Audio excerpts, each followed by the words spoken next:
Bye. We're Chris and Sandra. In 2022, we bought a boat we named Waterway. On a foggy May morning, we said goodbye to Port Dover and headed down Lake Erie through the Welland Canal and on to Lake Ontario. We had a summer of fun boat projects and explored Lake Ontario and the famous Canadian Heritage Canal System, the Trent-Severn Waterway. We met some great people and saw amazing sights in beautiful Ontario. We've got plans to overhaul the interior of Waterway in the spring, so join two not-so-young kids as we dive headfirst into our 2023 adventure. After getting through the Peterborough lift block, we decided that maybe it was time to push a little harder since we weren't completely sure what our plans were once we made it to Georgian Bay. If we were going to make the return trip, we figured that we'd probably want to give ourselves more time to get back. So we pushed on the next day after we got Katie on the bus, and we made it to Young's Point, lock number 27. Here we were surprised by a visit from a former work colleague.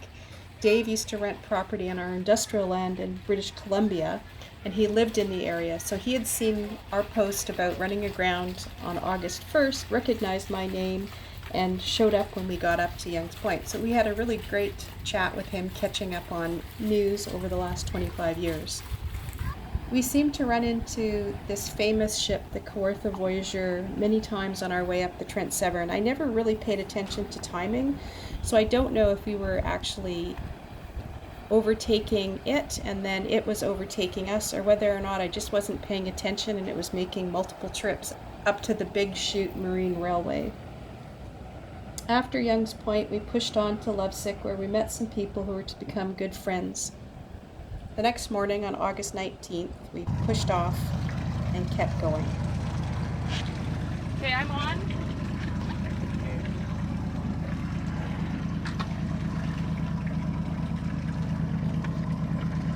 You're good back here at the stern.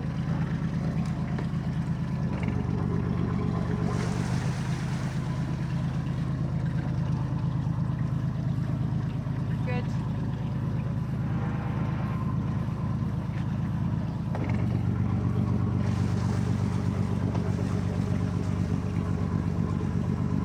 Okay, pretty sure you're clear.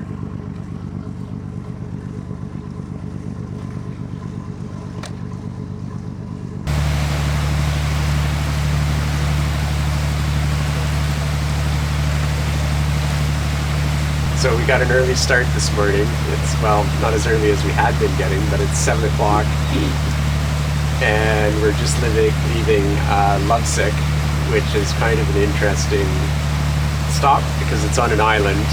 And so you have to pack all your garbage on and off. And we hiked around the island. It was kind of neat. There's a little, what did they call that?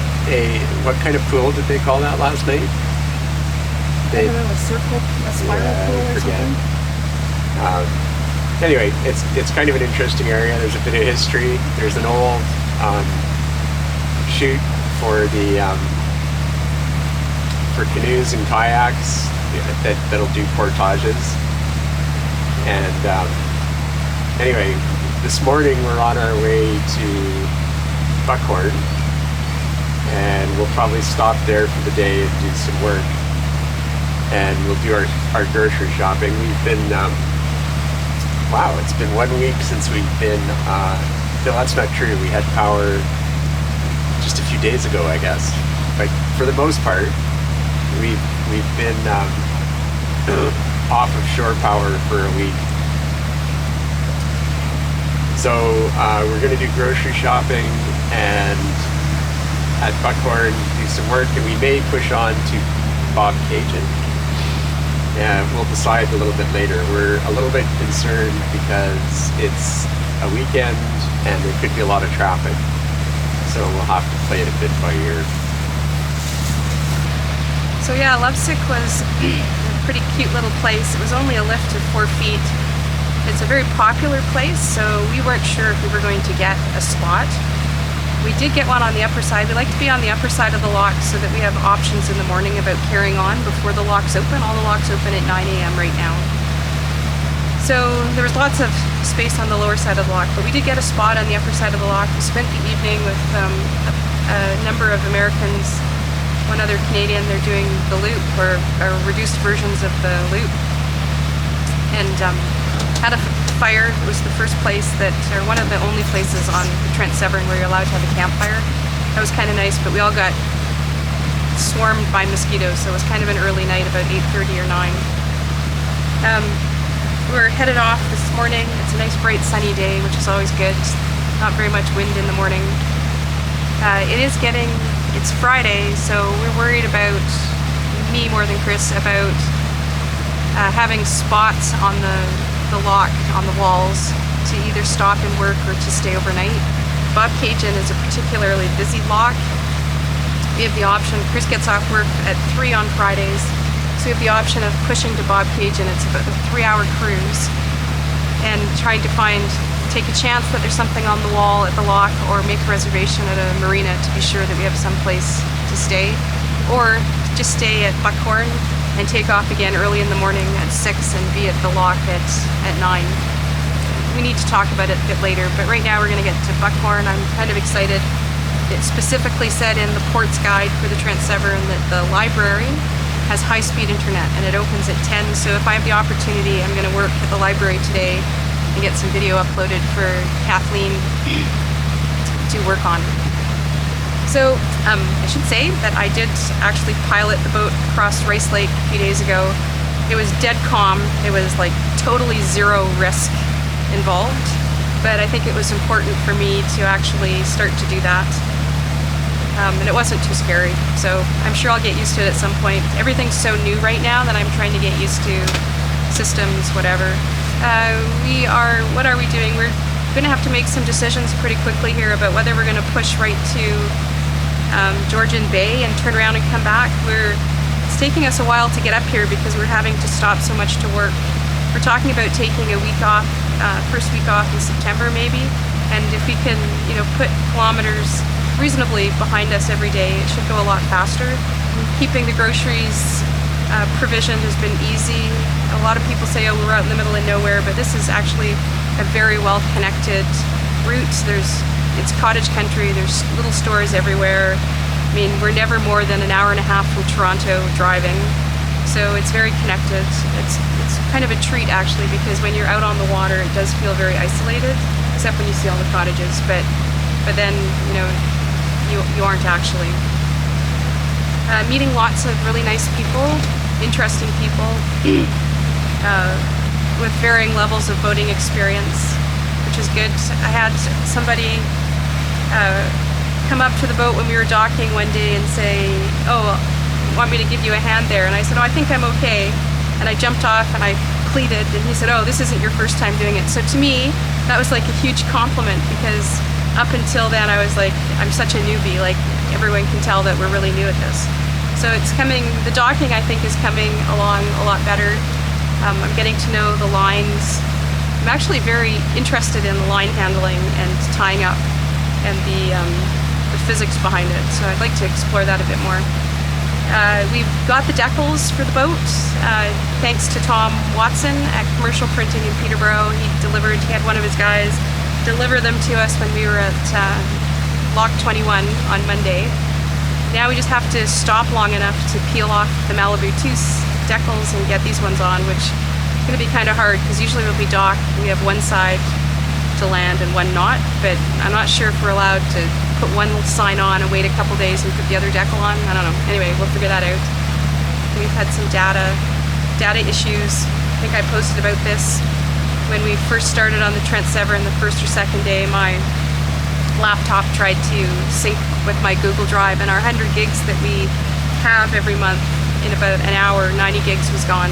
So we've been kind of metering out what we have. Chris bought an extra 10 gigs, I think, which cost $40. But then I've been hotspotting on my phone. My phone has 30 gigs, but it's not connected to the router that we have. So that's been kind of a lifesaver. I'm down to the last 6 gigs. I checked this morning, I'm 24. I've got 2 days until it rolls over. So if I can make it to the library today and use the internet there, we should be absolutely fine for internet until mine rolls over.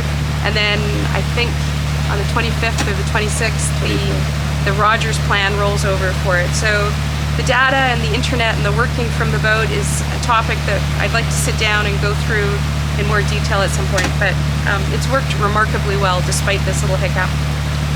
Anyway, I'm going to turn the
the neighbors pulling up.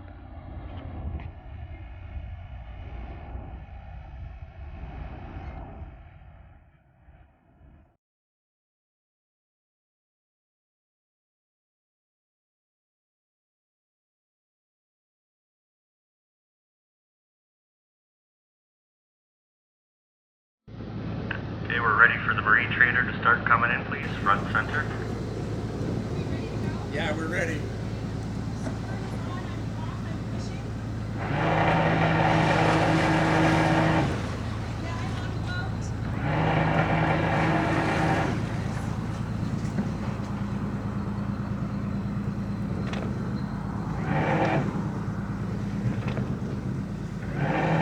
We get back there, Sandra. So far, just be careful of the pontoon. Okay, whoa. Press, slow it down. Look okay? So far, so good. It's tight. Good. Okay, whoa, down. Good?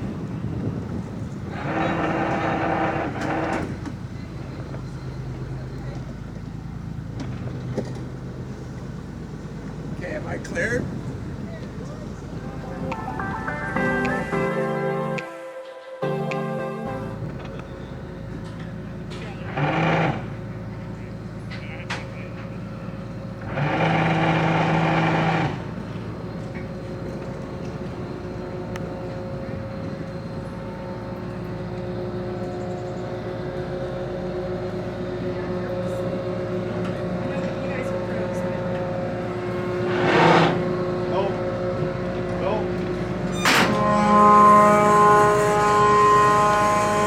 Another boat length to go.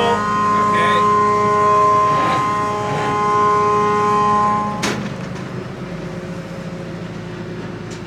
More feet ahead.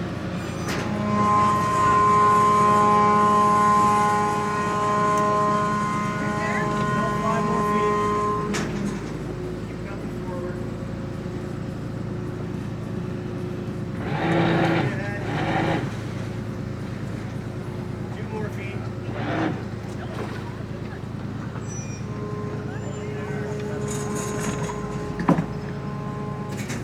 You can shut it off. Okay. I'll get it down here, Chris.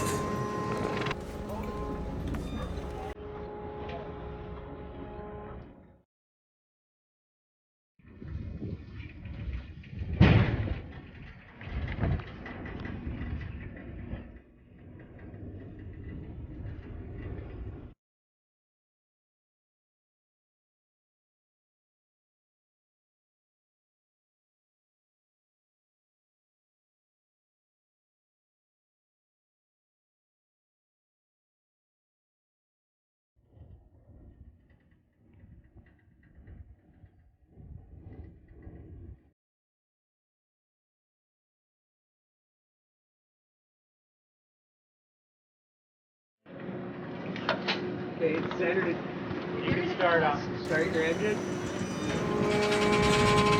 You're free to go. Okay, thank you. For the rest of your trip. Thank you. Have a nice day. You as well, guys.